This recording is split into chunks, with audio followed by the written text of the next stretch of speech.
Hello guys! Welcome to another travel vlog. Dahil mahilig talaga kaming mag-travel ng husband ko, punta naman tayo sa isa pang dinarayong cafe sa San Fernando, Pampanga. At ito ang Lala Garden Cafe. Pagpasok mo, bubungad sa iyo ang napakaganda at peaceful na ambience ng lugar.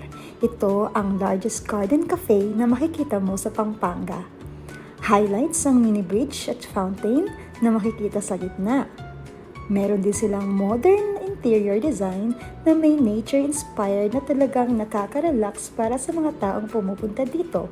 Malawak din ang kanilang space at madaming mauupuan.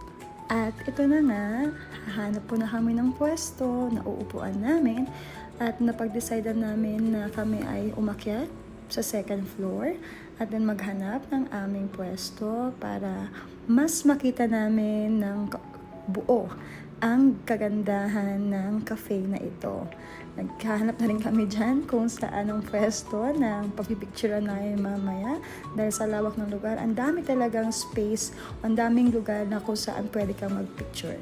Ayan. At nakahanap na rin kami ng ang upuan. Iniwan muna namin sila sandali para mag-order sa baba. Kasi dito sa Lala Garden Cafe, self-service siya. Okay, so ikaw mag-take ng order sa ibaba at ikaw rin ang mag-aakyat sa taas kung saan kayo nakaupo. Ayan. Happy na naman kami dyan kasi nakarating na naman kami sa isa pang magandang cafe na matatagpuan dito sa Pampanga. So, bababa muna kami to take our orders. At dito nga, tapos na kami mag-take ng aming mga order. So, hinihintay na lang po namin. Pagdating naman sa price ng kanilang food, it's very affordable at masarap. So, yung time na pala na nga ito ay birthday ng aking father-in-law. So, nag-decide kami na ipunta sila dito sa Lala Garden Cafe sa Pampanga. First time din namin na makarating dito.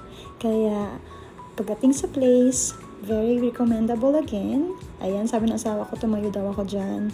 Sabi niya, pipicture niya ang view. So, kasama ko pala ako dun sa view. Ayan, ang ganda. At para makita ng kabuuan ang buong Lala Garden Cafe, ito, iikot kami. Pero nagkamali pa pala kami dyan. So, ayan. Hindi kayo magkaintindihan dalawa. So, again, second time around, ikot ulit.